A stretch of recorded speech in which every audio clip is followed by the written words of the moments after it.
इस वीडियो में मैं आपको जानकारी दूंगा कक्षा 8वीं के अध्याय 15 प्रश्नावली 15.1 का। ये देखिए पहला प्रश्न है। यहाँ पे रिक्त स्थान दिया गया है, इसके बारे में मैं डिटेल्स में आपको बताऊंगा। आप वीडियो को शुरू से आखिर तक देखते रहिए। वीडियो पसंद आए तो लाइक शेयर और सब्सक्राइब जरूर कर दीजिएगा।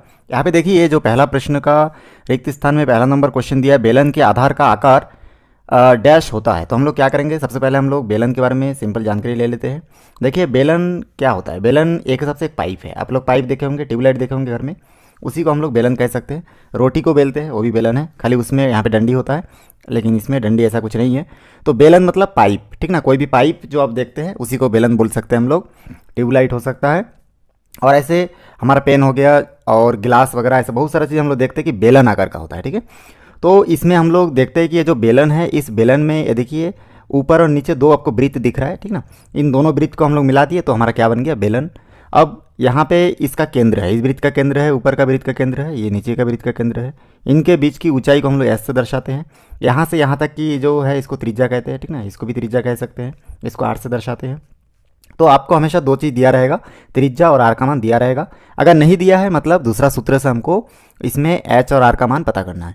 तो चलिए इस बेलन में देखिए, बेलन के आधार का आकार, माने आधार मतलब नीचे का भाग। अब यहाँ पे देखिए नीचे का भाग मतलब इस बेलन के नीचे आपको क्या दिख रहा है, एक वृत्त दिख रहा है। तो इसका मतलब बेलन के आधार का आकार क्या होता है, वृत्ताकार। तो हम लोग यहाँ पे लिखेंगे वृत्ताकार, क्योंकि वृत्त आकार का है इसलिए वृत्ताकार। बेलन के आयतन का सूत्र लिखिए। तो देखिए आयतन मतलब इस बेलन के अंदर जितनी जगह है उसको हम लोग उसका आयतन बोलेंगे। इसके अंदर जितना भी जगह है, ठीक ना, यहाँ से लेकर जितना भी ये जगह अंदर जगह है उन सभी को उसका आयतन बोलेंगे। तो आयतन कितना है, तो इसका आयतन है पाई आर स्क्वायर एच, ठीक है। तो यहाँ पे हम लोग लिख देंगे पाई आर स्क्वायर एच। बेलन की त्रिज्या व ऊंचाई 7 सेंटीमीटर है, तो बेलन का आयतन होगा कितना होगा। तो देखिए यहाँ पे दो चीज़ दिया गया, त्रिज्या दिया है और इसका, ठीक है, इसको मैं मिटा देता हूँ। यहाँ पे त्रिज्या और आपका ऊंचाई दिया है। तो बेलन का त्रिज्या मतलब यहाँ से जो बेलन हम लोग बना रहे हैं, ठीक है, इस बेलन का आपका त्रिज्या दिया गया है।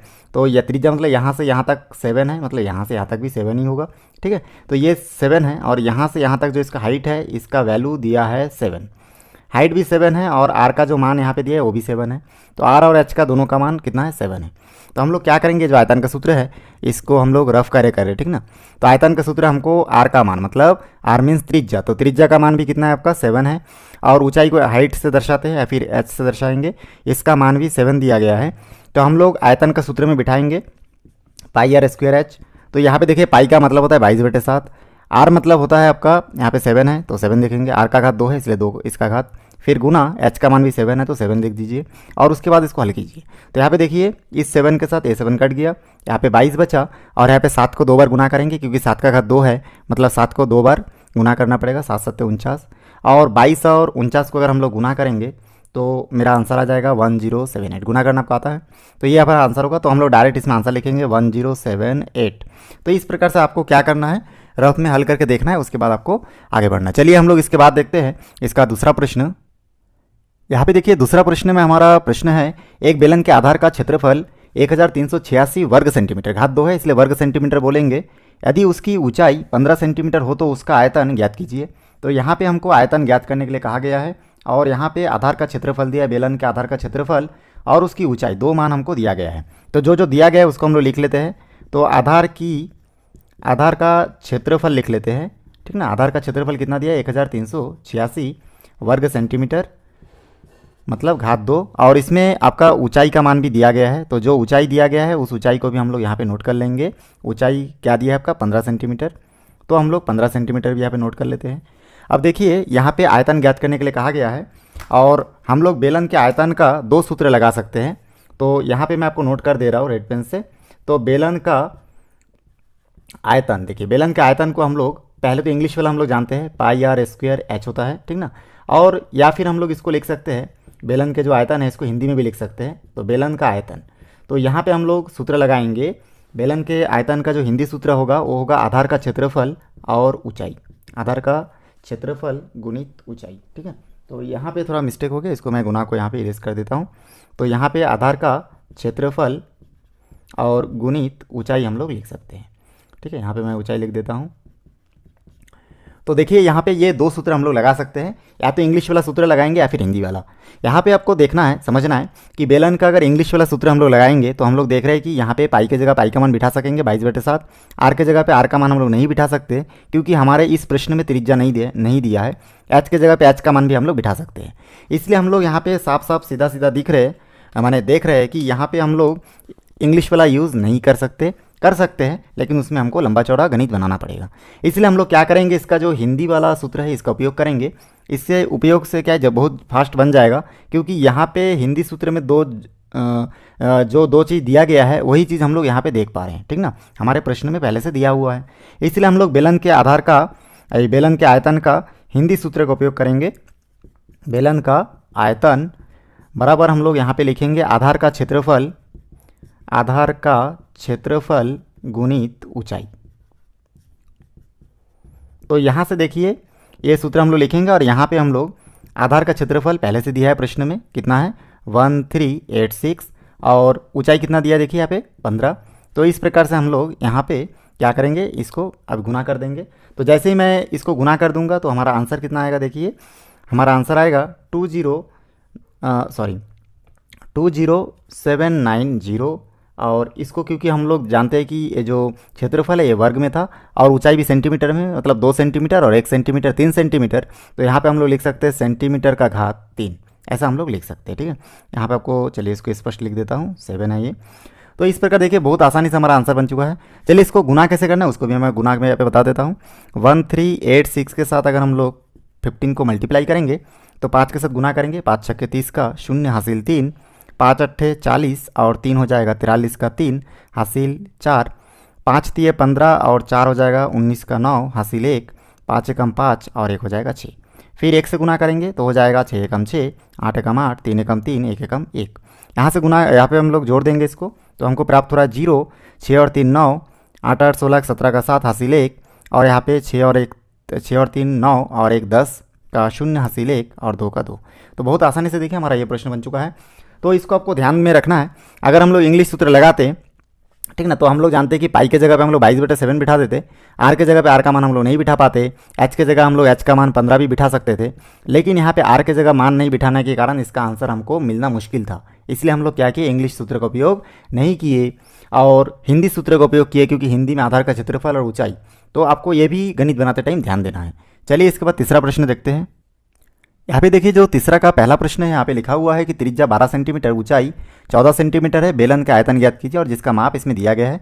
कुल मिला के 3 प्रश्न दिया गया है, उसको मैं आपको बताऊंगा लाइन से। तो यहाँ पे देखिए सबसे पहला जो प्रश्न है इसमें लिखा है त्रिज्या 12 सेंटीमीटर, ऊंचाई जो है 14 सेंटीमीटर यहाँ पे लिखा हुआ है। तो मैं क्या करूँगा, सबसे पहले यहाँ पे जो दिया गया है उसको नोट कर लूँगा। तो देखिए यहाँ पे हिंदी में लिखा हुआ है, आप लोग हिंदी के साथ साथ इंग्लिश में भी लिख लीजिए। त्रिज्या को रेडियस कहते हैं, इसलिए आर से दर्शाते हैं, और इसका मान 12 सेंटीमीटर दिया गया है। ऊंचाई को देखिए यहाँ पे 14 सेंटीमीटर लिखा हुआ है। तो हम लोग जानते हैं कि ऊंचाई को इंग्लिश में हाइट बोलते हैं, और इसको एस से दर्शाते हैं, और इसका वैल्यू जो है 14 सेंटीमीटर लिखा हुआ है। हमको बेलन का आयतन ज्ञात करने के लिए कहा गया है, क्योंकि बेलन के आयतन का यहाँ पे हिंदी सूत्र लगाने की आवश्यकता नहीं है, क्योंकि यहाँ पे हम लोग इंग्लिश सूत्र लगा सकते हैं, क्योंकि आर और एच का दोनों मान पहले से दिया गया है। इसलिए हम लोग बेलन का आयतन इक्वल टू यहाँ पे नोट कर सकते हैं पाई आर स्क्वायर एच। पाई का मान हम लोग जानते हैं, 6वीं क्लास से ही हम लोग देखते आ रहे हैं कि पाई का मान 22/7 होता है, और आर का जो वैल्यू है उसको आर के जगह पे आर का मान बिठाएंगे। तो हम लोग इनके बीच में कुछ नहीं है तो गुना का निशान दे सकते हैं। यहाँ पे हो जाएगा 12 और इसका घात 2 होगा, क्योंकि आर का घात 2 है। उसके बाद यहाँ पे फिर गुना का निशान लगाइए, और एच का मान यहाँ पे 14 लिखा हुआ है, इसलिए 14 सेंटीमीटर हम लोग यहाँ पे लिख लेंगे। उसके बाद देखिए यहाँ पे 2 बार है, तो इसको हम लोग 2 बार गुना भी कर सकते हैं, या फिर इसको एक साथ गुना भी कर सकते थे, ठीक ना, 144 भी ला सकते थे, लेकिन मैं इसको 12 को 2 बार गुना के रूप में लिख दिया हूँ, ताकि हमको गुना करने में आसानी रहे। उसके बाद देखिए यहाँ पे 7 के साथ मैं 14 को अगर काट दूंगा तो हम लोग देखेंगे कि यहाँ पे 2 बचेगा। फिर जो जो बचा है उन सभी को लिख लेंगे, और 12 और 12 को गुना करूँगा तो आ जाएगा 144, ठीक है। 12 और 12 144 आप लोग जानते ही होंगे, और गुना करके देख लीजिएगा, 2 का 2। उसके बाद इसको मैं गुना करूँगा फिर से, तो 22 का 22, 144 को 2 से मैं गुना करूँगा तो यहाँ पे मेरे को प्राप्त होगा 288, 4 दूनी 8, 4 दूनी 8, 2 एकम 2। और उसके बाद 288 को फिर मैं 22 से गुना करूँगा। तो यहाँ पे रफ में मैं गुना करके आपको बता रहा हूँ। ये देखिए मैं इसको गुना कर दूंगा 22 से, 8 दूनी 16 का 6 हासिल 1, 8 दूनी 16 और 1 17 का 7 हासिल 1, 2 दूनी 4 और 1 5। उसी प्रकार से फिर गुना करूँगा तो पुनः हमको 6, 7, 5 प्राप्त होगा। इसको मैं जोड़ दूंगा तो यहाँ से 6, 6 और 7 13 का 3 हासिल 1, 5 और 1 6, 6 और 7 हो जाएगा आपका 13 का 3 हासिल 1, 5 और 1 6। तो हमको प्राप्त हो रहा है 6336।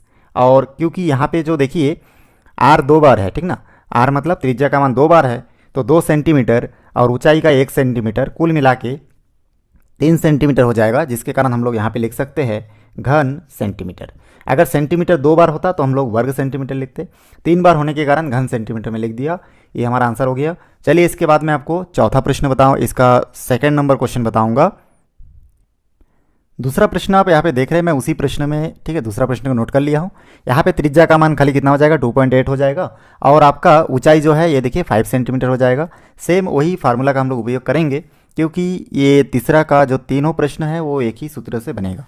अब यहाँ पे हम लोग देखते हैं कि फिर से हम लोग वही चीज़ रिपीट करेंगे इसमें, पाई की जगह 22/7। यहाँ पे आर का वैल्यू अभी चेंज हो गया है तो 2.8 है, ठीक ना, तो यहाँ पे हम लोग 2.8 लिखेंगे और इसका घात 2 लगा देंगे। और एच का मान जो देखिए यहाँ पे 5 है तो 5। उसके बाद बहुत आसानी से हम लोग क्या करेंगे, यहाँ पे 22/7 और 2.8 को हम लोग 2 टाइम्स मल्टीप्लाई करके लिख ले सकते हैं। तो यहाँ पे 2 टाइम्स हम लोग लिख लेते हैं और गुना 5 का 5। यहाँ पे उसके बाद देखिए आगे क्या करना है, हम लोग जानते हैं कि यहाँ पे 2.8 होने के कारण यहाँ पे 4 के साथ नहीं कट रहा है, 7 के साथ, तो हम लोग रफ में यहाँ पे भाग दे के देखेंगे कि इसका वैल्यू कितना आएगा। तो हम लोग क्या करेंगे, यहाँ पे 2.8 को भाग देंगे 7 से। पहले आप दशमलव को ध्यान मत दीजिए, क्योंकि दशमलव जहाँ ध्यान देना शुरू कर दिए तो आपको फिर गणित में गड़बड़ी आना शुरू हो जाएगा। आप सबसे पहले इसको खाली 28 समझिए और इसको भाग दीजिए, तो कितना आया, 4 सत्ते 28, ठीक है। भाग देने से, ये मैं रफ कार्य कर रहा हूँ, इसको आप लोग ध्यान दीजिएगा, ठीक है। यहाँ पे रफ कार्य साइड में मैं करके आपको समझा रहा हूँ। तो यहाँ पे देखिए अब 28 है, यहाँ पे हमारा शेषफल 0 आ चुका है। यहाँ पे कितना आंसर 4 आया। तो जो 4 आया, इस हम लोग देख रहे प्रश्न में दशमलव था एक संख्या के बाद, इसलिए हम लोग उत्तर में भी एक संख्या के बाद दशमलव लगा देंगे। अब दशमलव के सामने कुछ नहीं तो 0 भी लगा सकते हैं। तो कितना दिख रहा है अभी, 0.4। मतलब इस 7 से 2.8 को अगर मैं कट कर दूंगा तो क्या बचेगा, 0.4 बचेगा, ठीक। चलिए आगे बढ़ते हैं। तो यहाँ से हो जाएगा 22 गुना 0.4 इंटू 2.8 इंटू 5। अब इसमें दो संख्या को गुना कर देते हैं। सबसे पहले 22 और 0.4 को गुना कर देते हैं। तो 22 और 0.4 को अगर मैं गुना करूंगा तो यहाँ पे हमको प्राप्त होगा, देखिए 4 दूनी 8, 4 दूनी 8 और 0 0, ऐसा प्राप्त हो रहा है 880।